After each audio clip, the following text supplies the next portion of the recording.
Sir আমি একটা প্রশ্ন করছি, বুঝে উঠতে পারছি না। আমি ডাব পাড়তে যাব, কটা ডাব পাড়তে হবে আমি ঠিক বুঝতে পারছি না, আপনি আমাকে বুঝিয়ে দেবেন? বলো প্রশ্নটা। আমি প্রথমে আমাদের বাগানে ডাব পাড়তে যাচ্ছি। প্রথম একটা বন্ধুর সঙ্গে আমার দেখা হলো। সে বললো তুই যতটা পারবি তার হাফ করে তোর আমার হাফ করে একটা বেশি তাকে দিতে হবে। তারপর দ্বিতীয় বন্ধুর সঙ্গে দেখা হলো, সেও তাই বললো। তৃতীয় বন্ধুর সঙ্গে দেখা হলো, সেও তাই বললো যে তোরা আমার হাফ করে বন্ধুটির একটা আরও বেশি দিতে হবে।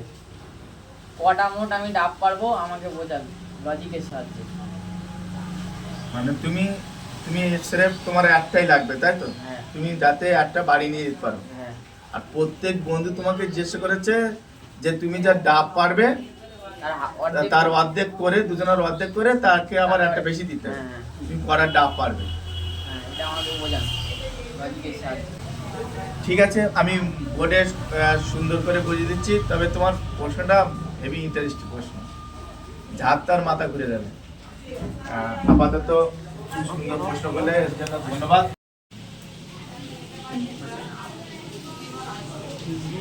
ছাত্রটি খুব ইন্টারেস্টিং বা লজিকের প্রশ্ন করলো। আপাতত 22টা ও প্রথমে ডাব পেরেছিল, ঠিক আছে? 22টা থেকে দুজনা ভাগাভাগি করলে 11টা। এটা ধরো স্টুডেন্ট মানে ছাত্র, এটা বন্ধু দিয়ে দিল বন্ধু। তো এর থেকেও ওরা একটা বেশি দিতে হবে, মানে মাইনাস হয়ে যাবে, তাহলে এর থাকবে আর 10টা ডাব। আর এর একটা প্লাস হয়ে যাবে, এরপর থাকবে 12টা, তাহলে 10 12 22 যেভাবে যায়।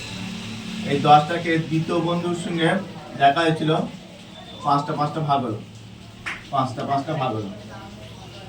5টা থেকে আবার একটা ওকে বেশি দিতে হবে, তাহলে এর থাকলো 4টে, এর একটা প্লাস হয়ে গেল 6টা।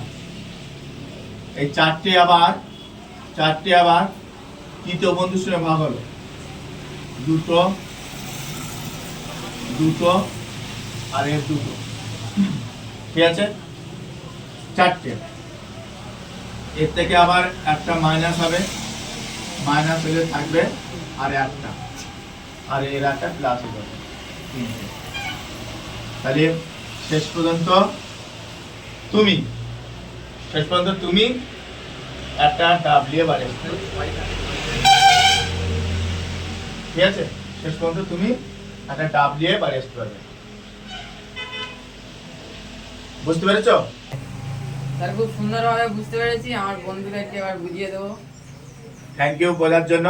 আমার কর্তব্য যেটা আমি দেখিয়েছি, 22টা তুমি প্রথমে ডাব পেরেছিলে, তারপর পরপর করে এইভাবে ভাগ করে দেবে। ঠিক আছে, একটাই ভাগ। Thank you.